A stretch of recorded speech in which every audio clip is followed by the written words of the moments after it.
الحمدللہ نحمدہ ونصلی علی رسولہ الکریم اما بعد فاعوذ باللہ من الشیطان الرجیم بسم اللہ الرحمن الرحیم من یطع الرسول فقد اطاع اللہ صدق اللہ العلی العظیم وصدق رسولہ النبی الکریم ونحن علی ذالک لمن الشاہدین والشاکرین والحمد للہ رب العالمین ان اللہ وملائکتہ یصلون علی النبی یا ایہا الذین آمنوا صلوا علیہ وسلموا تسلیما صلی اللہ علی النبی الأمی وآلہ صلی اللہ علیہ وسلم صلاۃ و سلاما علیک یا رسول اللہ یا حبیب اللہ صلی اللہ علیہ وسلم۔ حضرات، میں نے بہت ہی مشہور و معروف آیت مقدسہ کی تلاوت قرآن کریم والفرقان الحمید کی آیت کی تلاوت کی ہوں۔ اللہ تبارک و تعالی ارشاد فرماتا من یطع الرسول فقد اطاع اللہ، جس نے رسول کا حکم مانا بے شک اس نے اللہ کا حکم مانا۔ اسی طرح ہر امتی پر رسول اکرم صلی اللہ تعالی علیہ وسلم کا حق ہے کہ وہ سارے جہاں سے بڑھ کر آپ سے محبت رکھے اور ساری دنیا کی محبوب چیزوں کو آپ کی محبت کے قدموں پر قربان کر دے۔ اللہ تبارک و تعالی ارشاد فرماتا ہے جو میرے محبوب کا فرمان مانے گا گویا اس نے میرے فرمان کو مانا۔ اس آیت سے ثابت ہوتا ہے کہ ہر مسلمان پر اللہ اور اس کے رسول کی محبت لائے ہو، اور ہر مسلمان پر اللہ اور اس کے رسول کی محبت فرض عین ہے، کیونکہ اس آیت کا حاصل مطلب یہ ہے کہ اے مسلمانوں، جب تم ایمان لائے ہو اور اللہ اور اس کے رسول کی محبت کا دعویٰ کرتے ہو تو اب اس کے بعد اگر تم لوگ کسی غیر کی محبت کو اللہ و رسول کی محبت ترجیح دو گے تو خوب سمجھ لو کہ تمہارا ایمان اور اللہ اور رسول کی محبت کا دعویٰ بالکل غلط ہو جائے گا اور تم عذاب الہی اور قہر خداوند سے نہ بچ سکو گے۔ اللہ تبارک و تعالی کا فرمان ہے جو میرے محبوب کو راضی کر لیا گویا اس نے مجھے راضی کر لیا۔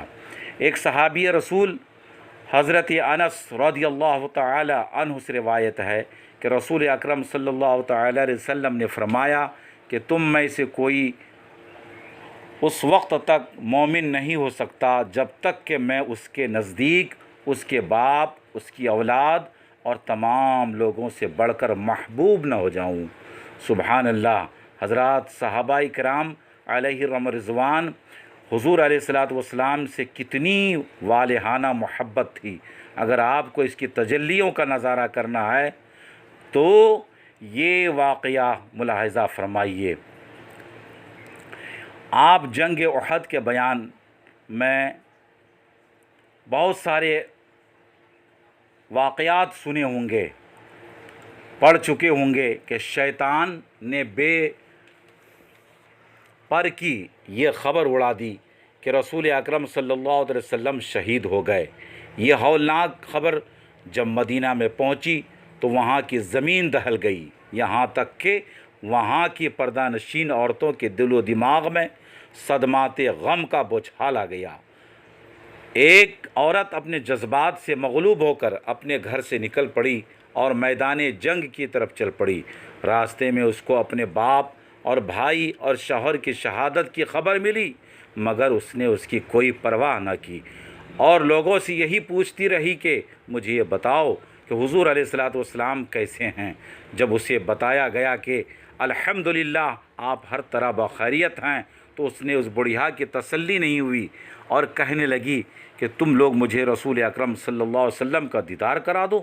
جب لوگوں نے اس رحمت عالم صلی اللہ تعالی علیہ وسلم کے قریب لے جا کر کھڑا کر دیا اور اس نے جمال نبوت کو دیکھا تو بے اختیار اس کی زبان سے یہ جملہ نکل پڑا، کل مصیبت بعدک جلل، آپ کے ہوتے ہوئے ہر مصیبت حیج ہے۔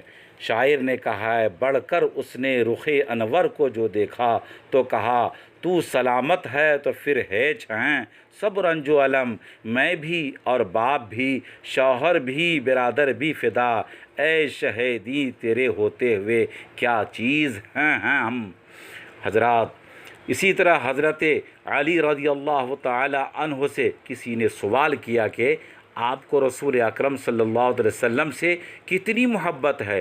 تو آپ نے فرمایا خدا کی قسم حضور علیہ السلام ہمارے مال، ہماری اولاد، ہمارے باپ، ہماری ماں اور سخت پیاس کے وقت پانی سے بڑھ کر ہمارے نزدیک محبوب ہیں۔ سبحان اللہ، عشق ہو تو مولا علی جیسے عشق ہو۔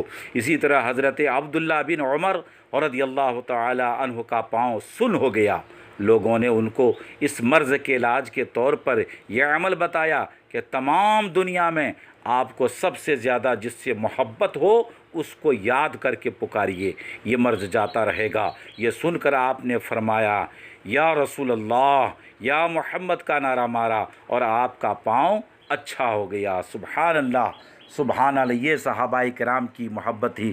صحابہ کرام خوش نصیب حضرات تھے جنہیں حضور علیہ السلام کے لعاب دہن شریف اور حضور صلی اللہ علیہ وسلم کے وضو کے پانی کو اپنے منہ پر ملنے کا شرف حاصل ہوا۔ ہم حضور علیہ السلام کے زمانہ سے بہت پیچھے ہیں، ہمیں حضور علیہ السلام کی طرف منسوب کوئی بھی چیز مل جائے تو ہم کیوں نہ اسے اپنے سراخوں پر رکھیں اور چومیں۔ محبت ہو تو محبوب کی ہر چیز پیاری لگتی ہے۔ ایک شاعر نے کیا کہا ہے اس کا ترجمہ سنیے، یعنی میں لیلا کے شہر جاتا ہوں تو کبھی اس دیوار کو چومتا ہوں، کبھی اس دیوار کو چومتا ہوں، اور مجھے اس بات پر شہر کی محبت آمادہ نہیں کرتی بلکہ جو اس شہر میں رہتا ہے اس کی محبت مجبور کرتی ہے کہ میں اس کے شہر کی دیوار کو چوم لوں۔ حضرت امام مالک رضی اللہ تعالی عنہ مدینہ منورہ کے بازار میں چلتے تو بازار کی دیواروں کو چومتے اور فرماتے ممکن ہے کبھی اس مقام پر میرے حضور علیہ السلام کا ہاتھ لگ گیا ہو۔ سبحان اللہ، صحابہ کرام علیہ رضوان ہر اس چیز سے جسے حضور علیہ السلام سے نسبت ہوتی محبت رکھتے اور اسے اپناتے، حتیٰ کہ حضور علیہ السلام کے لعاب دہن شریف کو ہاتھوں پر لے کر اسے اپنے منہ پر اور بدنوں پر مل لیتے۔ حضور علیہ السلام نے ایک مرتبہ وضو فرمایا تو وضو کا پانی حضرت بلال حبشی رضی اللہ تعالی عنہ لے لیا۔